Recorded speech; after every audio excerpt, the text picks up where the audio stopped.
Кутман күнүңүздөр менен урматтуу достор, сиздер менен кайрадан болууга абдан кубанычтабыз. Бүгүнкү чыгарылышыбызды кыргыз киносуна арнайбыз. Сиздер менен Айжамал Мангелди жана Төстүү Тасма берүүсү. Кыргыз киносунун 80 жылдыгын кызыктуу көргөзмө менен белгилеп жатабыз. Сүрөтчүлөр жана скульпторлор сүйүктүү кино каармандарын, режиссерлорун, актерлордун жана операторлордун образдарын көрсөтүштү.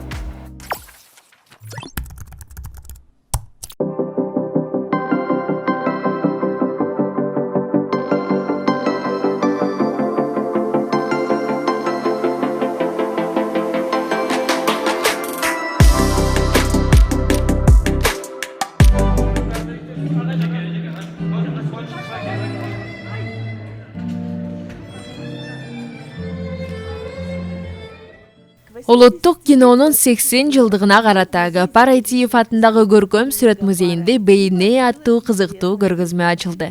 60 сүрөтчү киного болгон сүйүүсүн өз эмгектери аркылуу билдиришти. Графика, живопись, скульптура жана керамика. Модное сегодня слово коллаборация. Көркөм искусствонун бир нече түрлөрүнүн кызматташтыгы жана бул чыгармаларга илхам болгон тасмалар чыныгы классика болуп саналат. Балким бул сүрөттөр жана скульптуралар канчадыр бир убакытта ушундай статуска ээ болушат.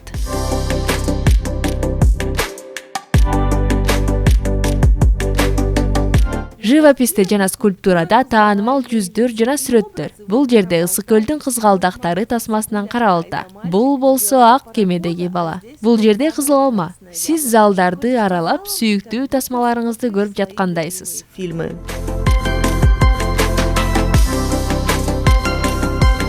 Бул жерде портреттердин каармандары жандуудай тартылган. Сиз тупнуска менен анын портретин салыштыра аласыз. Бул аялдар сүрөтчүнүн полотнолоруна тартылуу үчүн жаралгандай.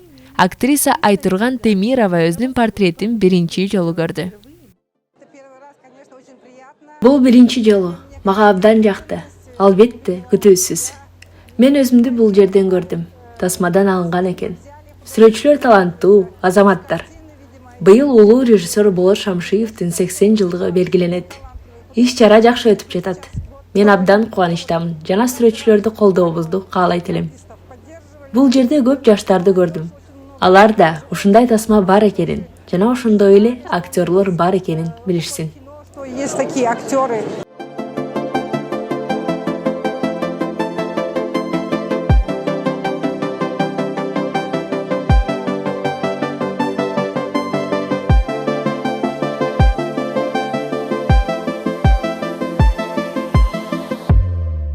Чыгарманын илхамы кинематография болгон, бирок эреже катары тескерисинче болот.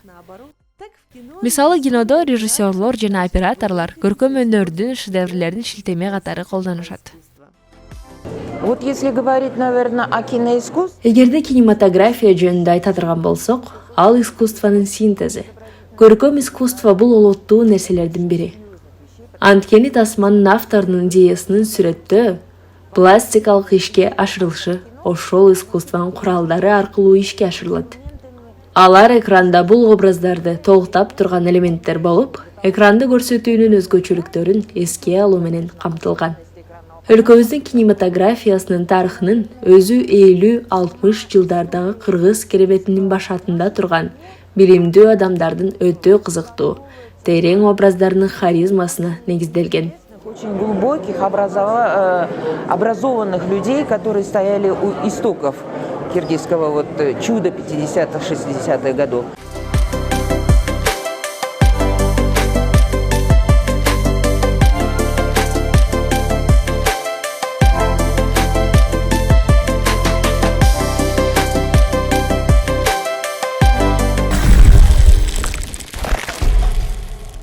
Азыр тарыхты видео, сүрөт, фото, кино жана китеп аркылуу айтып берсек, мурда адамдан адамга окуялар тил аркылуу айтылып келген. Кийинки видеода илгерки жомок жөнүндө айтып беребиз. Психея ушунчалык сулуу болуп төрүлгөндүктөн ага сүйүү кудай Венера катары сыйынышкан. Бирок адамдар психеядан өтө корккондон Аполлон атасына кеңеш берет. Аны аскага таштасаң, ал жерде ал катаал жана жапайы жылан сыяктуу канаттуу жамандыкка. Брендан Пейлсу Амур жана психея жөнүндө жомок менен бөлүшөт.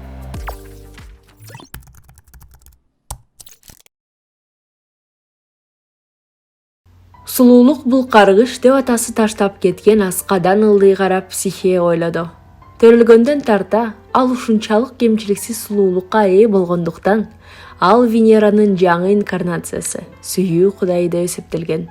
Бирок адамдар ага жакындагандан да коркушкан. Ошондуктан анын атасы күн нурунун, акыл эс жана келечекти алдын ала айтуунун кудайынан Аполлондун ибадаткасында Оракулдун кеңешин сурады. Оракул кыздын атасына аны тоонун чокусуна калтырууну кеңеш кылат. Ал жерде катаал, жапайы, канаттуу жыландай жаман желмогус менен жолугуп, ага турмушка чыгат деп айтат. Чокуда жалгыз калган психея, батыш шамалынын кудайы Зефир аны абайлап абага көтөрүп, кооз сарайга алып барганын сезди. Психея, бул сенин үйүң. Эгер күйөөңдү тосуп алуудан коркпосоң, ал сени керебеттин бөлмөсүндө күтүп жатат деген көзгө көрүнбөгөн үндү укту. Психея кайраттуу болгон. Ал корккон жок. Уктоочу бөлмө абдан караңгы болчу. Ал кишини көрө алган жок. Бирок териси жыландыкына такыр окшош эмес экен. Анын териси жумшак, үнү жана жүрүм туруму абдан сылык болчу. Ал сүйүктүүсүнүн аты ким экенин сураганда, ал бул жалгыз суроого эч качан жооп бере албайм деп жооп берет. Эгер мени чындап сүйсөң, анда менин атымды билүүнүн кереги жок деп айтат. Сүйүктүүнүн зыяраттары түн артынан түн кайталанып жатты. Психея көп өтпөй кош бойлуу болуп калды. Ал сүйүндү. Бирок ошол эле учурда ойлонду. Мен көрбөгөн адам баланы кантип тарбиялайт? Ошол түнү психея чыракты күйгүзүп, уктап жаткан сүйгөнүн көрдү. Ал кудайларды жана адамдарды жебелери менен тешип, бири-бирин кумарлануу менен сүйдүргөн Купидон экенин аныктады. Психея таң калганынан лампаны таштап, Купидонду ысык май менен күйгүзүп алды. Ал кызганчаак энеси Венера жаш кызды жебе менен сайып жарадар кылууну буйруганда, психеяны сүйүп калганын айтты. Бирок психеянын сулуулугун көрүп, Купидон жебе менен өзүн сайган. Ал сүйүүдө кудайлар менен адамдар тең боло аларына ишенген эмес. Эми психея сүйгөнүнүн чыныгы жүзүн билгенден кийин биргелешкен бакытка болгон үмүттөрү өчүп, Купидон учуп кетти. Үмүтсүздүккө толгон психея жалгыз калды. Бирок күтүлбөгөн жерден көрүнбөгөн үн кайтып келип, Купидон экөө бактылуу жана бири-бирин бирдей сүйө аларын айтты. Аны табууга шыктанган психея жолго чыкты. Бирок Венера психеяны токтотуп, окумуштуудай оор сыноолорго туруштук берсең гана Купидонго турмушка чыга аласың деп айткан. Психеянын биринчи сыноосу бир түн ичинде өрөндөрдүн чоң үймөгүн бөлүштүрүү болгон. Ал үмүтүн үзө турганда кумурскалар аны аяп, ишти бүтүрүүгө жардам беришкен. Психея биринчи сыноодон өттү. Кийинки сыноодо Венера ага белгилүү болгон алтын кочкорлордун жүнүн алып келгенге жиберет. Дарыя кудайы психеяны аяп, тикеректерге жабышып калган койдун жүнүн чогултууну кеңеш кылат. Ошентип ал экинчи сынактан өтөт. Акыры психея өлгөндөрдүн падышачылыгына барып, өлгөндөрдүн ханышасы Прозерпинаны Венерага өзүнүн сулуулугунун бир тамчысы салынган эликсирди сандыкка салып берүүгө көндүрүүгө аргасыз болгон. Психеяга көрүнбөгөн үн жардамга келди.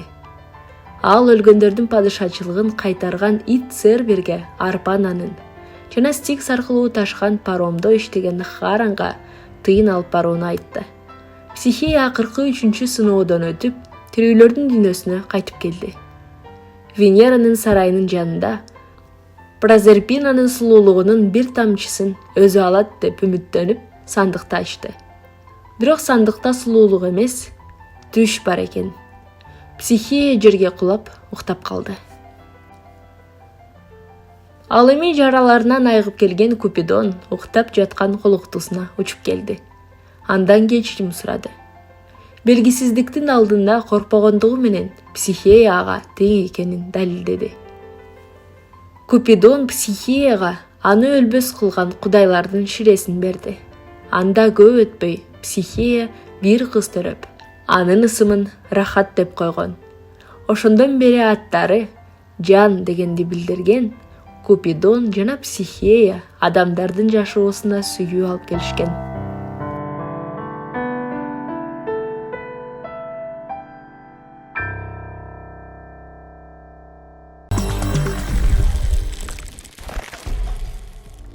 Эми сиздерге тасма жөнүндө айтып беребиз. Видео кинематограф Александр Федоровдун блогунан алынган. Блогдун биринчи эпизоду ак кеме тасмасына арналган.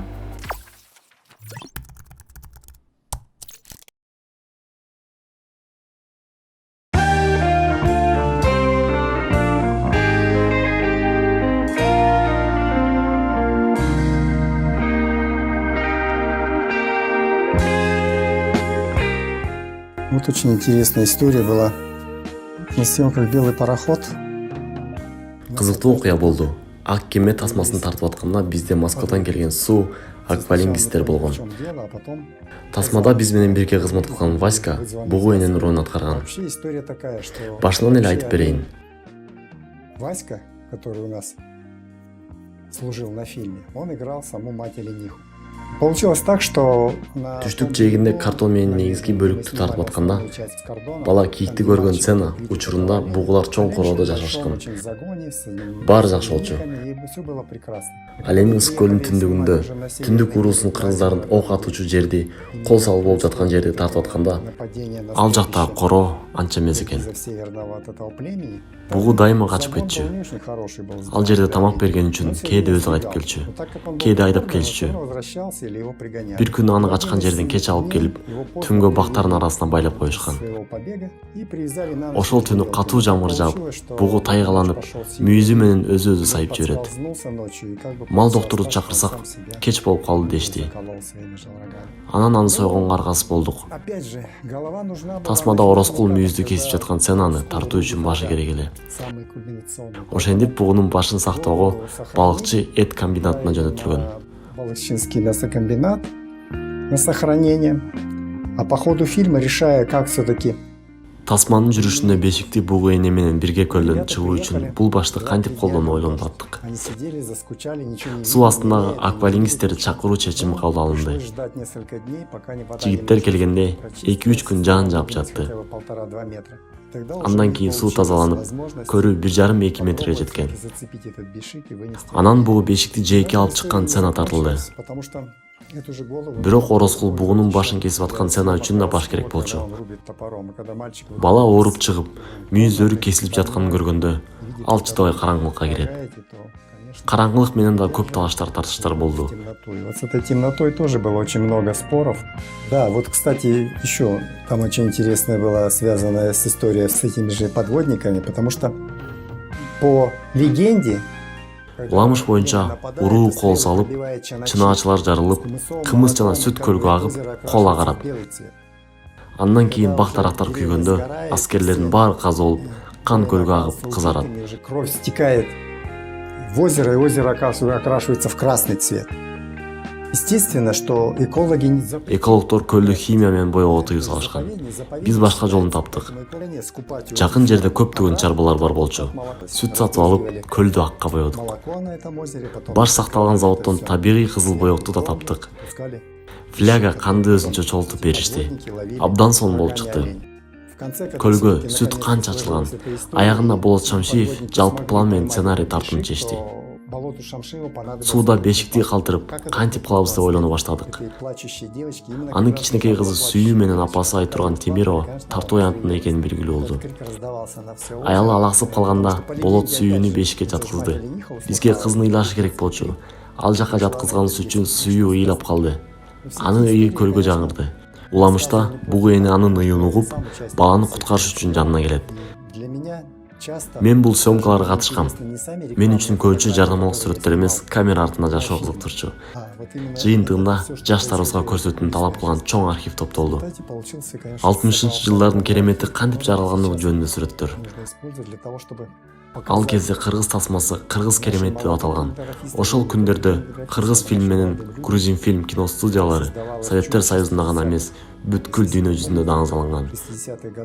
Ушундай кичинекей кино студиялардын ушундай сонун тасманы жаратышы таң калыштуу болчу. Мен алар менен иштешкениме бактылуумун. Мына мен иштеген Ак кеме тасмасы.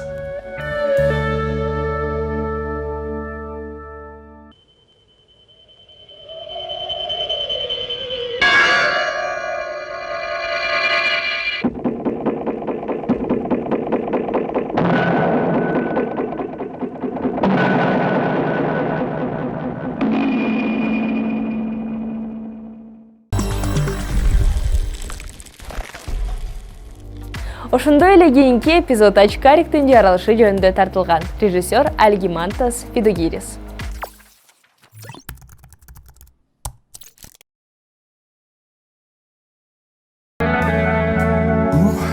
Архив, конечно, очень большой. О нем можно бесконечно говорить. Архив абдан чоң. Бир окуя бар. Очкарик тасмасын көргөндөр көп болсо керек. Бул китепте бул тасма тууралуу эч кандай окуя жок. Бирок мен бул тасмада иштегем. Бул фильм Кыргыз телефильм кино студиясы менен биздин режиссерлор Альгис менен Дугерис, үн оператору Коля Бондаренко жана оператор Константин Оразалиев менен тартылган. Тасма тартылып бүтө электе тасманы союздук экранга өткөрүү үчүн жардама керек экени белгилүү болду. Мага тасманын режиссеру болуп иштеген досум Петя Ефременко чалды. Саша, мага жардам берчи, бизге срочно реклама керек деди. Тасманы дээрлик толугу менен тарттык, бирок эч кандай жардама жок деди. Мен декорациясынын айрымдарын жана бул кызыктуу сценаны гана тартууга жетиштим. Чоң арыкка бардык. Бул баланы атайын сүрөткө түшүү үчүн алып бардык. Баланын окуясы эсиңизде болсо, көп адамдар муну башынан өткөргөн. Анда балдар кичи райондордо асфальттын кесимдеринин арасында ойношкон. Ал учурда кичи райондор тоо боюнда таштуу чөлдөрдө ээлеп турган учур болчу. Сатуучулар ал жакка сүт, балмуздак алып келишчи. Ар дайым сатуу алуучулар көп болчу. Бул тасма өзүн жакшы деңгээлге коюуга аракет кылган баланын окуясы. Очкарикти очередден кууп, кызды коргоого уруксат беришпейт. Ата-энеси баланы жайлоого жөнөткөндө ал ар кандай жагдайга туш болот. Аны эч ким карабайт, эч ким жардам бербейт. Атка чыгууга аракет кылып, акыры максатына жетет. Ал жашаган жерине келгенде башкача, намыскөй бала болуп келет. Дайыма камчы менен жүрөт. Ошондо ар бир адам түшүнөт. Очкарик өзгөрдү жана өзүнө өзү ишенимдүү болду. Бул окуя көптөгөн көрүүчүлөргө таасир этти. Бул тасма жашоонун бир баран көрсөткөн, съемкалар кыйын болчу. Айрыкча мен үчүн. Тасма дээрлик даяр болгондуктан жарнак кошуу керек болчу. Бирок менде ушундай учурлар көп болгон, анткени көбүнчө мен жардамалык роликтер тартууга чакырышчу. Садырбаевдин Кнопка тасмасында да иштегем. Тасмасын жарым тарткандан кийин анын жарнак керек экенин билишкен. Ошол эле Очкарик тасмасынын тартылышы тууралуу айта турган болсок, кинону жараткан адамдар кетти деп айтсам болот. Ошол киного тартылган бала жана кыз бойго жетишти. Азыр телевидениеде бул тасманы көп көрсөтпөйт. Ал эми менин архивимде бул кызыктуу фотосүрөттөр сакталып калган. Алар менен мен сиздерге айтып, мунун баары кандай шыктануу менен жаралганын эсиңиздерге салгым келет. 60-жылдары кинодо көптөгөн энтузиасттар иштешкен. Мунун баарын кантип жасалганын элестетсеңиз абдан кыйын болгон. Кинематографиялык аппаратура жана жарык приборлору абдан оор. Кинокамеранын салмагы 120 кг болгон. Ушунун баарын ысыкта, суукта көтөрүп жүрүш керек болчу. Бул сүрөттөрдү жөн эле сактап калуу өкүнүчтүү болду. Алар жөнүндө айткым келди. Бул сиздер үчүн да кызыктуу болот деп ишенем. О создании кино, байках или легендах, которые потом возникли после съемок или каких-то случаев, которые там бывали. Я думаю, это будет вам интересно.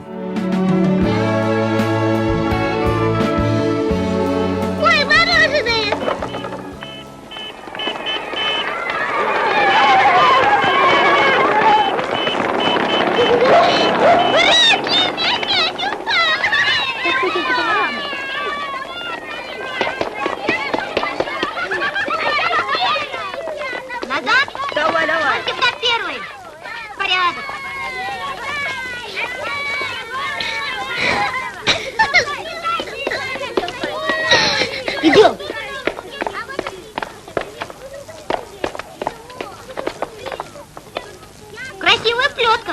Дай-ка. Да ничего, пожалуйста.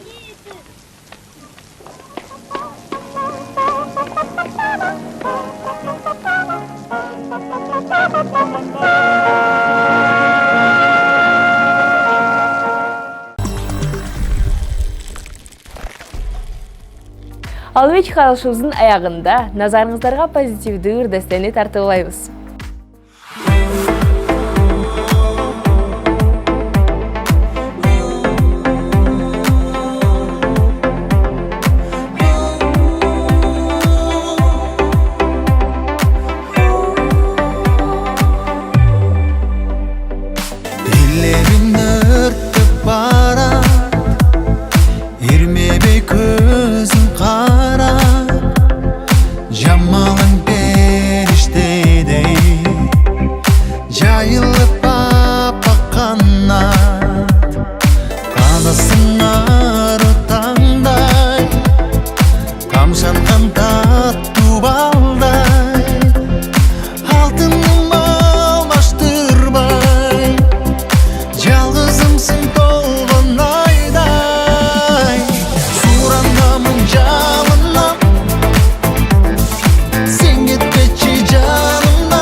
Биздин кыргыз киносуна арналган чыгарылышыбыз аягына келди.